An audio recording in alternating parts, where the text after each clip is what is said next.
नमस्कार। स्वागत है आपका सुनी अनसुनी कहानियां में, जहां आध्यात्मिकता के रहस्य और प्राचीन ज्ञान की कहानियां जीवंत होती हैं। आज हम आपको सुनाने जा रहे हैं एक ऐसी कहानी जो आपके मन और आत्मा को हिला देगी।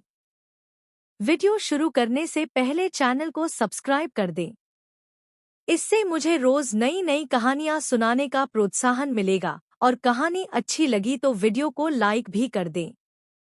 हमारी आज की कहानी का शीर्षक है वटवृक्ष का रहस्य। उत्तर भारत के एक छोटे से गांव में एक प्राचीन वटवृक्ष था, जिसे लोग सिद्ध वटवृक्ष कहते थे। माना जाता था कि उस पेड़ के नीचे सच्चे मन से ध्यान करने वाला व्यक्ति दिव्य अनुभव प्राप्त करता है। लेकिन साथ ही एक रहस्य भी जुड़ा था। कोई भी व्यक्ति उस वटवृक्ष के नीचे रात्रि में नहीं ठहरता था।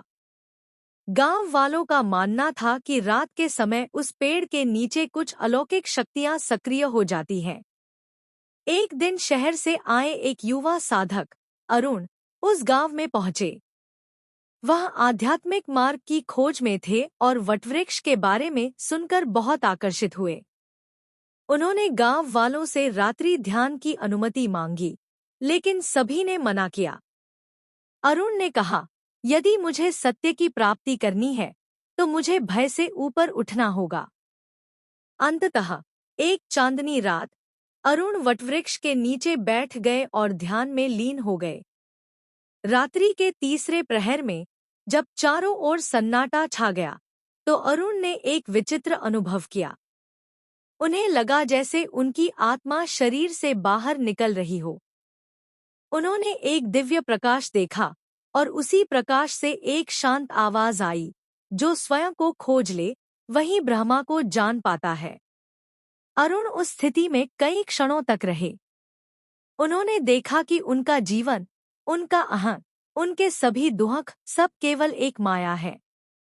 वह दिव्य अनुभूति इतनी गहन थी कि उनकी आंखों से आंसू बहने लगे। सुबह होते ही गांव वाले दौड़कर आए यह देखने कि अरुण सुरक्षित है या नहीं। लेकिन जब उन्होंने अरुण को देखा तो वे चकित रह गए। उसकी आंखों में तेज था, चेहरा शांत और मुस्कान दिव्य। अरुण ने सिर्फ एक वाक्य कहा, भय केवल अज्ञान का परिणाम है। जब आत्मा ज्ञान से भर जाती है तो कोई डर शेष नहीं रहता। इसके बाद अरुण गांव छोड़कर एकांत में तप करने निकल गए, लेकिन वटवृक्ष अब और भी पूजनीय हो गया।